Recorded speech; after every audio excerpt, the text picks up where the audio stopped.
मेवात के ऐतिहासिक बड़कली चौक पर आजाद मोहम्मद जी द्वारा आयोजित ये जन आक्रोश रैली ने ये साफ कर दिया है कि मेवात में एक तरफा कांग्रेस पार्टी और श्री राहुल गांधी के नेतृत्व की लहर है।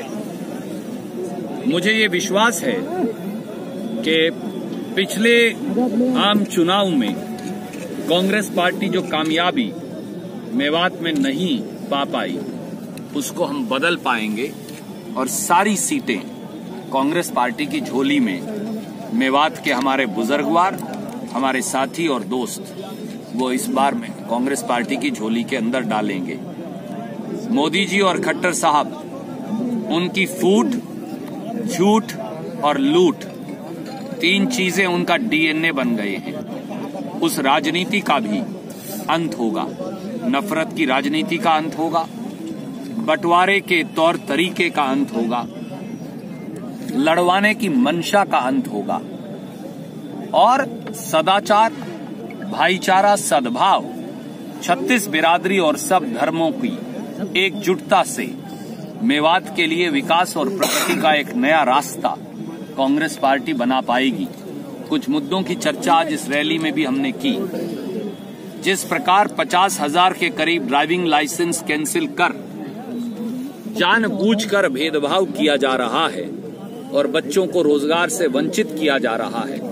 सब बच्चे जिनका ड्राइविंग लाइसेंस का रिकॉर्ड मौजूद नहीं पर उनके पास ड्राइविंग लाइसेंस है, उन नौजवानों का टेस्ट लेकर उन्हीं ड्राइविंग लाइसेंस को हम वैध बनाएंगे।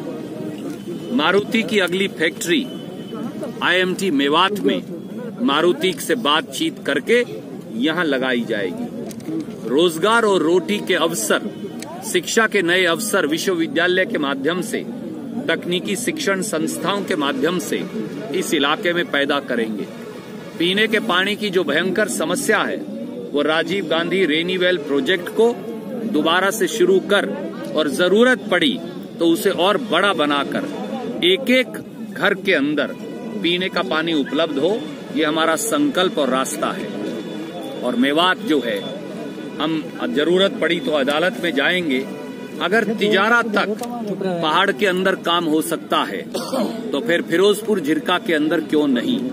ये भेदभाव जो है खट्टर सरकार अभी तक सुप्रीम कोर्ट के संज्ञान में लाने में विफल रही है। उससे हजारों हमारे नौजवानों को रोजगार मिलेगा और तरक्की के नए आयाम हमारे इस इलाके में खुलेंगे। हम ये भी सुनिश्चित करेंगे कि सबसे बेहतरीन कानूनी राय लेकर तिजारा की तर्ज पर यहाँ पर भी पहाड़ के अंदर वही औद्योगिक गतिविधि, कमर्शियल वाणिज्यिक गतिविधि शुरू हो, इसको भी हम सुनिश्चित करने का प्रयास करेंगे। रणदीप जी, जींद चुनाव के नतीजे जैसे ही आए हैं तो एक साथ लोकसभा और विधानसभा चुनाव होने की चर्चाएं हरियाणा में जोर पकड़ने लगी हैं, क्या कहेंगे? कांग्रेस पार्टी चुनाव के लिए संपूर्ण तौर से तैयार है। आदरणीय साथी, अहंकार बुद्धि का सबसे बड़ा दुश्मन है। अहंकार से आदमी विवेक खो देता है। आदरणीय खट्टर साहब अहंकारी हो गए हैं। उड़न खटोले हेलीकॉप्टर में बैठकर उन्हें हरियाणा की जमीन पर फैला हुआ आक्रोश दिखता नहीं। वो एक विधानसभा क्षेत्र में तो जाति पाति और धन बल की राजनीति का इस्तेमाल कर वो एक चुनाव क्षेत्र में तो विजयश्री हासिल कर सकते हैं, पर जब 90 विधानसभा क्षेत्रों और 10 लोकसभा क्षेत्रों में हरियाणा की जनता की हुंकार उठेगी तो वो खट्टर सरकार को उड़ाकर ले जाएगी। अहंकारियों का अंत होगा और एक भाईचारे पर आधारित सरकार का कांग्रेस के नेतृत्व में गठन होगा। अब की बार 400 पार, भाजपा का एक नया नारा आया है, क्या कहेंगे? अब की बार डबल जुमलेबाज सरकार। पहले एक जुमला दिया करते थे, अब 100 जुमले देने लगे हैं। हिटलर के एक सेनापति थे, उनका नाम था गोबल्स। मोदी जी और खट्टर साहब जो हैं वो गोबल्स हैं। गोबल्स का सच, यानी एक झूठ को 1000 बार बोलो तो उन्हें लगता है कि वो सच हो जाएगा। क्या 15 लाख खाते में आए? क्या 2 करोड़ प्रति वर्ष रोजगार मिले? क्या 80 लाख करोड़ काला धन 100 दिन में वापस आया? क्या इनकम टैक्स खत्म हो गया? क्या हर गरीब के घर में रोशनी हुई? क्या स्टार्टअप इंडिया और स्किल इंडिया कामयाब हो पाया? क्या सारा भारत स्वच्छ हो पाया? क्या करोड़ों मकान जो बनने थे, 15 करोड़ नए मकान हर साल, वो बन गए? एक वायदा भी मोदी जी अपने लगभग 114 वायदों में से पूरा नहीं कर पाए, इसलिए अब नए जुमले घड़ रहे हैं। प्रियंका जी को नई जिम्मेवारी मिलने से एकदम राजनीति में उबाल है, क्या कहेंगे?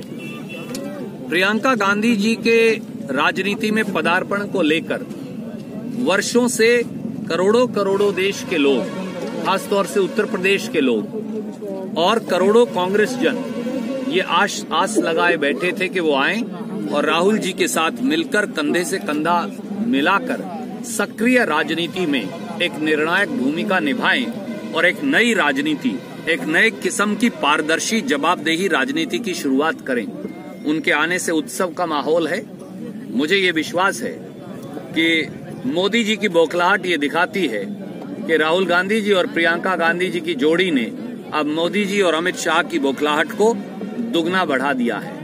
और 4 लाइन कब होगा सर? जिस रोड से आप आए हैं 4 लाइन के लिए, जिस रोड से आप आए हैं उस रोड पे रोजाना घटनाएं होती है, दुर्घटनाएं होती हैं। आपको याद होगा पहले ये सिंगल रोड थी जी, और कांग्रेस के कार्यकाल में जब मेरे पास ये विभाग था तो हमने इसे डबल लेन और शोल्डर्स बनाए थे। आगे जब कांग्रेस की सरकार आएगी इसको और बढ़ाकर, चौड़ा कर ये सुनिश्चित करेंगे